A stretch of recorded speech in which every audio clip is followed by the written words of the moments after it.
মিরপুর নামের একটা গ্রাম ছিল। যজ্ঞ নামের একজন ভিখারি গ্রামে থাকতো। যজ্ঞর দুটো বাচ্চা ছিল, রাজু আর মিনি। বাবা, আমরা কি প্রথম থেকেই গরিব? না বাবু, আমরা প্রথম থেকেই গরিব না। আমার বাবা মানে তোমার দাদু একজন সমৃদ্ধশালী মানুষ ছিল। উনি একবার জঙ্গলে পনিরের বাড়ি পেয়েছিলেন। ওই বাড়ি থেকে যত ইচ্ছে পনির নেওয়া যেত। বাবা জাদুর পনির বাড়ি থেকে পনির নিয়ে আশেপাশে সব শহরে বিক্রি করত। পনির বিক্রি করে আমার বাবা খুব বড় লোক হয়ে গিয়েছিল। কিন্তু একদিন গ্রামের প্রধান কবির সিং জাদু পনিরের বাড়ির কথা জেনে গেল। উপেন্দ্র, আমি শুনেছি যে তুমি জঙ্গলে একটা পনিরের বাড়ি পেয়েছো। হ্যাঁ প্রধানবাবু, আমি পেয়েছি, আর তার জন্য আমি এত বড় লোক হতে পেরেছি। এখন টাকা পয়সার দিক থেকে কয়েকদিনের মধ্যেই আমি তোমাকেও হারিয়ে দেব। পুরো শহরে যত বেড়া আছে তাদের সবাইকে আমি পনির সাপ্লাই করি। এই গোটা গ্রামের সব কিছুর ওপর সবার আগে আমার অধিকার আছে। তুমি আমাকে না বলে জাদু পনিরের বাড়ি থেকে অনেক রোজগার করেছো, তাই তুমি এর শাস্তি পাবে। প্রধান বাবু বাবার থেকে সব কিছু কেড়ে নিল আর বাবাকে গ্রাম থেকে বের করে দিল। কিন্তু বাবা গ্রামের কাছাকাছি ঘুরে বেড়াতো, আর যখন কেউ ওনাকে কাজ দিল না তখন ভিক্ষা করে সংসার চালাতে লাগলো। বাবু, তখন থেকেই আমরা গরিব। বাবা, ওই পনিরের বাড়ি কি এখনো জঙ্গলে আছে? না, এখন ওই পনিরের বাড়ির কোনো খোঁজ নেই। যখন প্রধান বাবু পনিরের বাড়ি থেকে পনির নিতে গেল তখন ওই বাড়ি উধাও হয়ে গেছিল। তখন থেকেই ওই পনিরের বাড়ির কোনো খোঁজ নেই। মাঝে মাঝে যজ্ঞর পরিবারের খুব খারাপ অবস্থা হয়ে যেত। বাবা, আজকে রাজু জ্বর এসেছে, আমরা দুজনে 2 দিন ধরে কিচ্ছু খাইনি, কিছু খাবার নিয়ে আসো না। হ্যাঁ মিনি, আমি এক্ষুনি কারোর বাড়ি থেকে কিছু চেয়ে আনছি। সেদিন যজ্ঞ গ্রামের বাড়ি বাড়ি ঘুরে বেড়ালো, কিন্তু কেউ ওকে কিছুই দিল না। যজ্ঞ যখন প্রধানের বাড়িতে গেল তখনও বাড়ির ভেতর থেকে গরম গরম পরোটার গন্ধ পেল। প্রধান বাবু, দরজা খুলুন, আমি যজ্ঞ। আমার বাচ্চারা অসুস্থ আর ক্ষুধার্ত, ওদের কিছু খাবার দিন। যজ্ঞ, তুই আবার এখানে এসেছিস? চলে যা এখান থেকে, নয়তো এখনই আমার চাকরদের বলে তোকে গ্রামের বাইরে বের করে দেবো। তোকে গ্রামে থাকতে দিচ্ছি, ওটাই আমি করুণা করছি ভাব। প্রধানজি তার লোকেদের পাঠাবার আগে যজ্ঞ রাস্তার একটা কোনায় লুকিয়ে বসে পড়ল। কিছুক্ষণ পরে প্রধানজি তার বাড়িতে তালা দিয়ে ওনার লোকেদের নিয়ে চলে গেল। যজ্ঞ ভাবল যে ও ওর বাচ্চাদের জন্য খাবার চুরি করবে। পাঁচিল থেকে লাফ মেরে যজ্ঞ প্রধানের বাড়িতে ঢুকে পড়ল। ও 5-6টা পরোটা চুরি করে দৌড়ে পালালো। সেদিন যজ্ঞর পরিবার পরোটা খেয়ে পেট ভরালো। ভরা দুপুরে যখন সারা গ্রাম ফাঁকা ছিল আর যজ্ঞ আর ওর বাচ্চারা ঘুমোচ্ছিল, তখনই হঠাৎ কেউ যজ্ঞর বাড়ির দরজা ভেঙে ফেলল। যজ্ঞ আর ওর ছেলে মেয়ে ভয় কেঁপে উঠল। দরজার কাছে প্রধানজি আর ওনার লোকজন লাঠি নিয়ে দাঁড়িয়েছিল। যজ্ঞ, তোর সাহস এত বেড়ে গেছে যে তুই আমার বাড়িতে ঢুকে চুরি করলি? আমি তোর সব কুকীর্তি সিসিটিভি ক্যামেরায় দেখে এসেছি। তোমরা ভালো করে যজ্ঞকে মারধর করো আর এই 3 জনকে গ্রামের বাইরে ফেলে দাও। এই কথা বলে প্রধানজি ওখান থেকে চলে গেল। প্রধানজির 2 জন চাকর যজ্ঞকে খুব বাজেভাবে লাঠি দিয়ে মারতে লাগলো। রাজু আর মিনি ওর বাবাকে এইভাবে মার খেতে দেখতে পারল না। দুজনে ওদের গুলটি নিয়ে প্রধানজির 2 জন চাকরের মাথায় পাথর ছুড়ল। ওই লোকগুলো ওদের মাথা ধরে বসে পড়ল। আরে আরে, মেরে ফেললো রে! বাবা, তাড়াতাড়ি পালাও! ওরা 3 জন বাড়ি ছেড়ে জঙ্গলের দিকে পালালো। প্রধানজির 2 জন লোক ওদের পেছনে দৌড়ালো। যজ্ঞ, কত দূর পালাবি? তোকে আর তোর বাচ্চাদের আমি ছাড়বো না। প্রধানজির দুজন লোক খ্যাপা কুকুরের মতো যজ্ঞ আর ওর বাচ্চাদের পিছনে দৌড়াচ্ছিল। এই আমরা কোন মুশকিলে পড়লাম বাবা, এখন কি করব? যজ্ঞর মনে হচ্ছিল যে ও আর ওর বাচ্চারা বাঁচবে না। তখনই হঠাৎ যজ্ঞ আর ওর বাচ্চারা পনিরের বাড়ি দেখতে পেল। ওরা তিনজন পনিরের বাড়ির ভেতরে ঢুকে গেল। প্রধানজির লোকেরা পনিরের বাড়ি অবধি পৌঁছানোর আগেই পনিরের বাড়ি উধাও হয়ে গেল। পনিরের বাড়িতে তোমাদের স্বাগতম। এই জাদুর বাড়ি থেকে তোমাদের যা ইচ্ছা তত পনির নিতে পারো। তুমি কি সেই পুরনো পনির বাড়ি যা আমার বাবা পেয়েছিল? হ্যাঁ, আমি ওটাই। আমি তোমার বাবাকে না করেছিলাম আমার দ্বারা রোজগার করা টাকা পয়সার অহংকার না করতে। যদি আমার ব্যাপারে কেউ কিছু জেনে যায় তাহলে আমি উধাও হয়ে যাব। কিন্তু তোমার বাবা তো শোনেনি, আর শেষমেশ প্রধানবাবু আমার ব্যাপারে জেনে গেল, আর তখন আমায় উধাও হতে হলো। তুমি এই ভুল করো না যা তোমার বাবা করেছিল। না, আমি এরকম ভুল করব না, আর তোমার কথা কাউকে বলবো না। কিন্তু আমি না বললেও যদি কেউ তোমার কথা জেনে যায় তাহলে কি হবে বলো তো? তুমি ওসব নিয়ে ভেবো না, আমি সেসব সামলে নেব। সবার আগে যজ্ঞ আর ওর বাচ্চারা পেট ভরে পনির খেলো।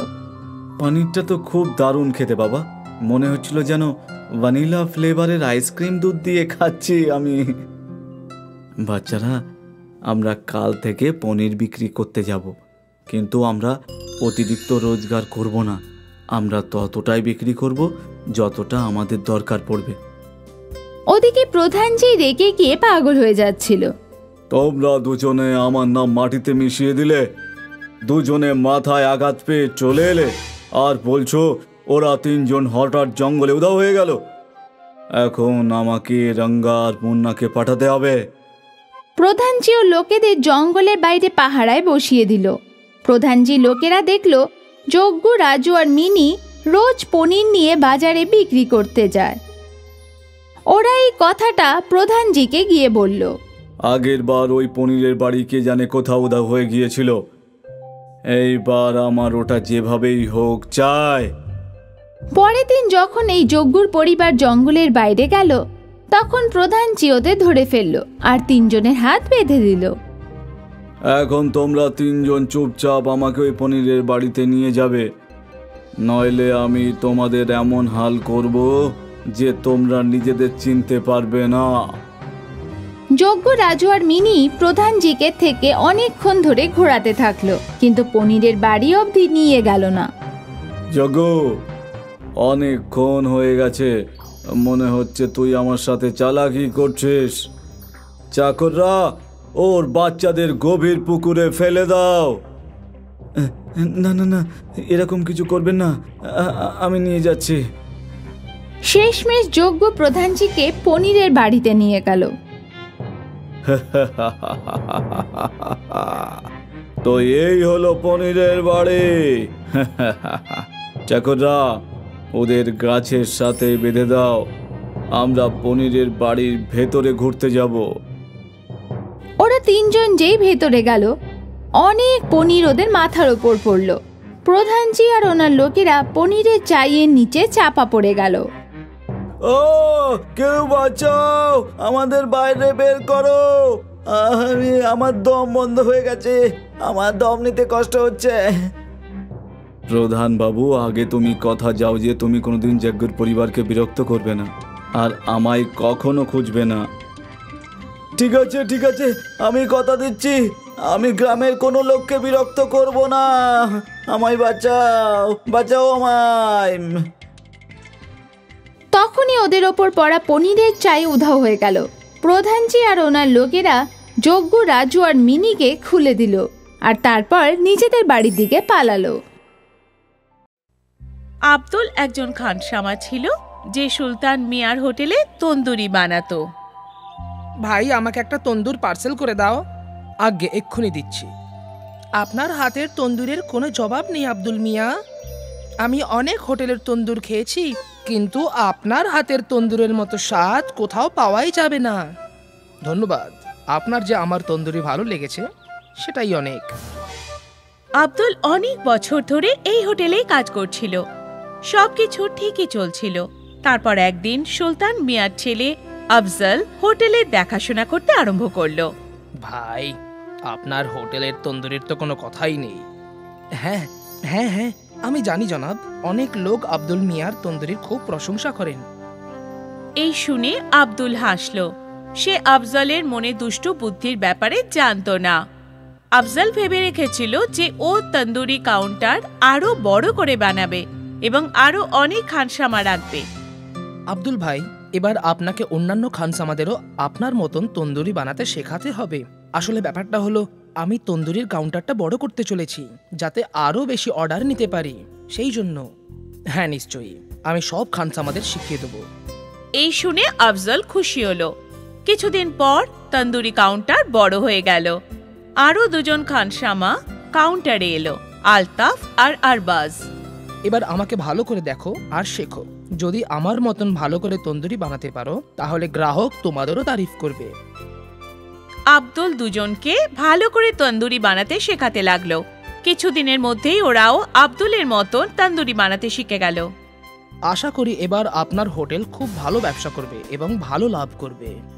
আপনার আশীর্বাদ থাকলে সবই হবে আব্দুল মিয়া। আব্দুল ভালো মনে ওই দুজন খানসামাকে তন্দুরি বানাতে শিখিয়েছিল, কিন্তু আফজল খুব চালাক ছিল। ওর মনে শুধু টাকা রোজগার করার জেদ ছিল। তাই জন্য ও একটা নতুন পোল্ট্রিওয়ালার সাথে সওদা করলো। এই পোল্ট্রিওয়ালা আফজলকে সস্তা দামে মরা মুরগি বিক্রি করতে লাগলো, যার জন্য আফজলের লাভ বেড়ে গেল। তন্দুরি কাউন্টার বড় হয়ে যাওয়ার কারণে গ্রাহকও বেড়ে গিয়েছিল। সবকিছু ঠিকঠাক চলছিল, কিন্তু একদিন যখন আব্দুল বেশ রাত পর্যন্ত হোটেলে ছিল, তখন হোটেলের মালিক সুলতান সেখানে এলো। বাবা আফজল, কেমন চলছে হোটেল? খুব ভালো আব্বা। আমি শুনেছি তুই নাকি পোল্ট্রিওয়ালা বদলে দিয়েছিস। হ্যাঁ আব্বা, এই পোল্ট্রিওয়ালা আমাদের কম দামে মুরগি দিচ্ছে। আচ্ছা, কিন্তু কি করে দিচ্ছে? কারণ সেই মুরগিগুলো আগে থেকেই মরা। ইয়া খোদা, এ কি পাপ করছিস বাবা? এটা ভুল, এরকম পাপ করো না। যদি আমাদের তন্দুরি খেয়ে কারোর শরীর খারাপ হয় তাহলে খোদা আমাদের ক্ষমা করবেন না বাবা। এরকম কিছুই হবে না আব্বা, সব হোটেলওয়ালাই এটাই করে। আমার সব বন্ধুদের হোটেলে এটাই হয়। এখনো কারোর শরীর খারাপ হয়নি, আর আগেও হবে না। আমার কাজ ছিল তোমাকে সাবধান করা, বাকি তোমার ইচ্ছা। এখন এই হোটেল তোমার, আর তুমি এটার মালিক। ভালো হোক বা মন্দ হোক সেটা তোমার সিদ্ধান্ত, ঠিক আছে? সুলতান সাহেব ওখান থেকে চলে গেলেন। এই পুরো কথাবার্তা আব্দুল শুনে নিয়েছিল। কিছুক্ষণ পরে সেও নিজের বাড়ির দিকে চলে গেল। রাত্রে আব্দুল এই ব্যাপারে চিন্তা করতে লাগলো। আমি এমন জায়গায় কাজ করতে পারবো না যেখানে মানুষের শরীর স্বাস্থ্য নিয়ে খেলা করা হয়। এটা একদম ভুল কাজ। কিন্তু আফজল মিয়া আমার কথা শুনবে না। ভালো এটাই হবে যে আমি এই কাজটা ছেড়ে দিই। আব্দুল ভেবে নিয়েছিল যে ও সুলতান হোটেলে খানসামার কাজ ছেড়ে দেবে। পরের দিন সকালেও হোটেলে গেল। আমি কাল সবকিছু শুনে নিয়েছিলাম। এই কাজ করতে আমার মন আমাকে সায় দিচ্ছে না। আমি এই হোটেল ছেড়ে চলে যাচ্ছি। ভালো কথা।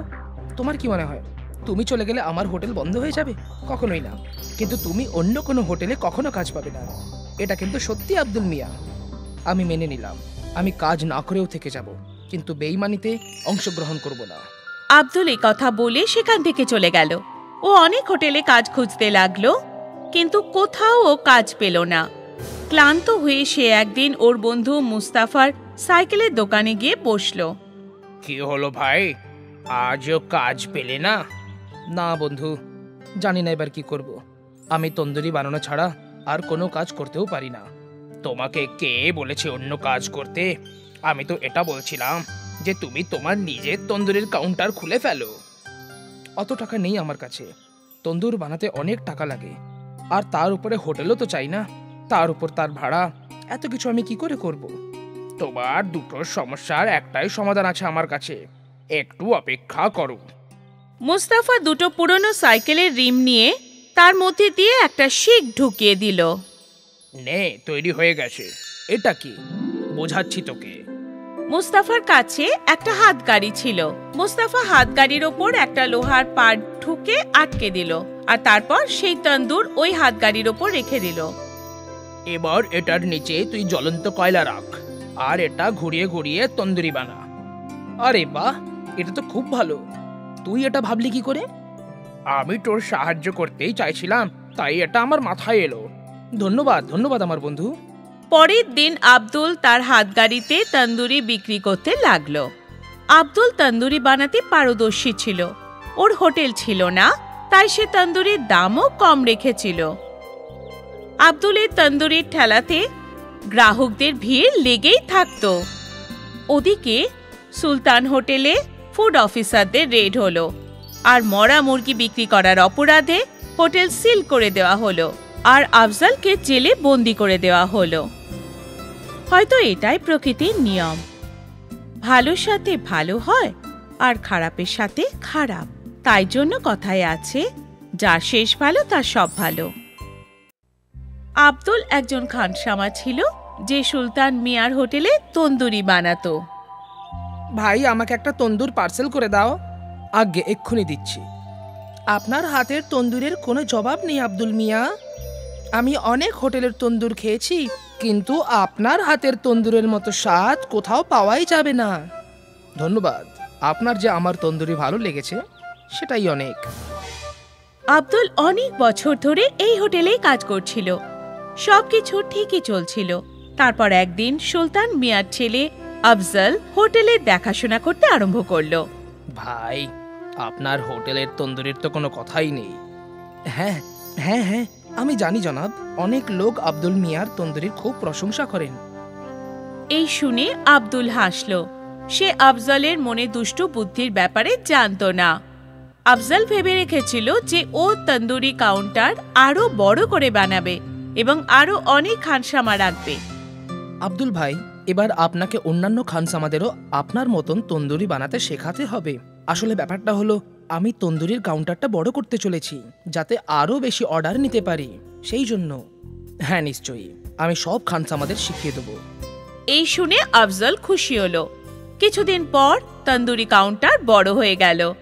আরো দুজন খানসামা কাউন্টারে এলো, আলতাফ আর আরবাজ। এবার আমাকে ভালো করে দেখো আর শেখো। যদি আমার মতন ভালো করে তন্দুরি বানাতে পারো তাহলে গ্রাহক তোমাদেরও তারিফ করবে। আব্দুল দুজনকে ভালো করে তন্দুরি বানাতে শেখাতে লাগলো। কিছুদিনের মধ্যেই ওরাও আব্দুলের মতন তন্দুরি বানাতে শিখে গেল। আশা করি এবার আপনার হোটেল খুব ভালো ব্যবসা করবে এবং ভালো লাভ করবে। আপনার আশীর্বাদ থাকলে সবই হবে আব্দুল মিয়া। আব্দুল ভালো মনে ওই দুজন খানসামাকে তন্দুরি বানাতে শিখিয়েছিল, কিন্তু আফজল খুব চালাক ছিল। ওর মনে শুধু টাকা রোজগার করার জেদ ছিল। তাই জন্য ও একটা নতুন পোল্ট্রিওয়ালার সাথে সওদা করলো। এই পোল্ট্রিওয়ালা আফজলকে সস্তা দামে মরা মুরগি বিক্রি করতে লাগলো, যার জন্য আফজলের লাভ বেড়ে গেল। তন্দুরি কাউন্টার বড় হয়ে যাওয়ার কারণে গ্রাহকও বেড়ে গিয়েছিল। সবকিছু ঠিকঠাক চলছিল, কিন্তু একদিন যখন আব্দুল বেশ রাত পর্যন্ত হোটেলে ছিল, তখন হোটেলের মালিক সুলতান সেখানে এলো। বাবা আফজল, কেমন চলছে হোটেল? খুব ভালো আব্বা। আমি শুনেছি তুই নাকি পোল্ট্রিওয়ালা বদলে দিয়েছিস। হ্যাঁ আব্বা, এই পোল্ট্রিওয়ালা আমাদের কম দামে মুরগি দিচ্ছে।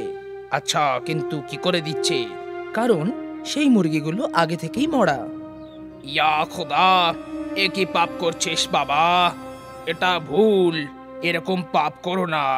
যদি আমাদের তন্দুরি খেয়ে কারোর শরীর খারাপ হয় তাহলে খোদা আমাদের ক্ষমা করবেন না বাবা। এরকম কিছুই হবে না আব্বা, সব হোটেলওয়ালাই এটাই করে। আমার সব বন্ধুদের হোটেলে এটাই হয়। এখনো কারোর শরীর খারাপ হয়নি আর আগেও হবে না। আমার কাজ ছিল তোমাকে সাবধান করা, বাকি তোমার ইচ্ছা। এখন এই হোটেল তোমার আর তুমি এটার মালিক। ভালো হোক বা মন্দ হোক সেটা তোমার সিদ্ধান্ত, ঠিক আছে? সুলতান সাহেব ওখান থেকে চলে গেলেন। এই পুরো কথাবার্তা আব্দুল শুনে নিয়েছিল। কিছুক্ষণ পরে সেও নিজের বাড়ির দিকে চলে গেল। রাত্রে আব্দুল এই ব্যাপারে চিন্তা করতে লাগলো। আমি এমন জায়গায় কাজ করতে পারবো না যেখানে মানুষের শরীর স্বাস্থ্য নিয়ে খেলা করা হয়। এটা একদম ভুল কাজ। কিন্তু আফজল মিয়া আমার কথা শুনবে না। ভালো এটাই হবে যে আমি এই কাজটা ছেড়ে দিই। আব্দুল ভেবে নিয়েছিল যে ও সুলতান হোটেলে খানসামার কাজ ছেড়ে দেবে। পরের দিন সকালেও হোটেলে গেল। আমি কাল সবকিছু শুনে নিয়েছিলাম। এই কাজ করতে আমার মন আমাকে সায় দিচ্ছে না। আমি এই হোটেল ছেড়ে চলে যাচ্ছি। ভালো কথা। তোমার কি মনে হয় তুমি চলে গেলে আমার হোটেল বন্ধ হয়ে যাবে? কখনোই না। কিন্তু তুমি অন্য কোনো হোটেলে কখনো কাজ পাবে না। এটা কিন্তু সত্যি আব্দুল মিয়া। আমি মেনে নিলাম, আমি কাজ না করেও থেকে যাব, কিন্তু বেইমানিতে অংশগ্রহণ করব না। আব্দুল এই কথা বলে সেখান থেকে চলে গেল। ও অনেক হোটেলে কাজ খুঁজতে লাগলো, কিন্তু কোথাও ও কাজ পেল না। ক্লান্ত হয়ে সে একদিন ওর বন্ধু মুস্তাফার সাইকেলের দোকানে গিয়ে বসলো। কি হলো ভাই, আজও কাজ পেলে না? না বন্ধু, জানি না এবার কি করব। আমি তন্দুরি বানানো ছাড়া আর কোনো কাজ করতেও পারি না। তোমাকে কে বলেছে অন্য কাজ করতে? আমি তো এটা বলছিলাম যে তুমি তোমার নিজের তন্দুরির কাউন্টার খুলে ফেলো। অত টাকা নেই আমার কাছে। তন্দুর বানাতে অনেক টাকা লাগে, আর তার উপরে হোটেলও তো চাই না, তার উপর তার ভাড়া। এত কিছু আমি কি করে করব? তোমার দুটো সমস্যার একটাই সমাধান আছে আমার কাছে, একটু অপেক্ষা করো। মুস্তাফা দুটো পুরনো সাইকেলের রিম নিয়ে তার মধ্যে দিয়ে একটা শিক ঢুকিয়ে দিল। নে, তৈরি হয়ে গেছে। এটা কি? বোঝাচ্ছি তোকে। মুস্তাফার কাছে একটা হাতগাড়ি ছিল। মুস্তাফা হাতগাড়ির ওপর একটা লোহার পাট ঢুকে আটকে দিল, আর তারপর সেই তন্দুর ওই হাতগাড়ির ওপর রেখে দিল। এবার এটার নিচে তুই জ্বলন্ত কয়লা রাখ, আর এটা ঘুরিয়ে ঘুরিয়ে তন্দুরি বানা। আরে বাহ, এটা তো খুব ভালো। তুই এটা ভাবলি কি করে? আমি তোর সাহায্য করতেই চাইছিলাম, তাই এটা আমার মাথায় এলো। ধন্যবাদ ধন্যবাদ আমার বন্ধু।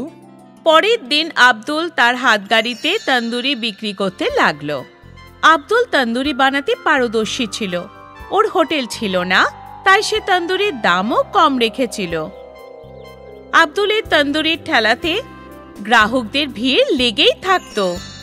ওদিকে সুলতান হোটেলে ফুড অফিসারদের রেড হলো, আর মরা মুরগি বিক্রি করার অপরাধে হোটেল সিল করে দেওয়া হলো, আর আফজালকে জেলে বন্দি করে দেওয়া হলো। হয়তো এটাই প্রকৃতির নিয়ম। ভালোর সাথে ভালো হয়, আর খারাপের সাথে খারাপ। তাই জন্য কথায় আছে, যার শেষ ভালো তার সব ভালো।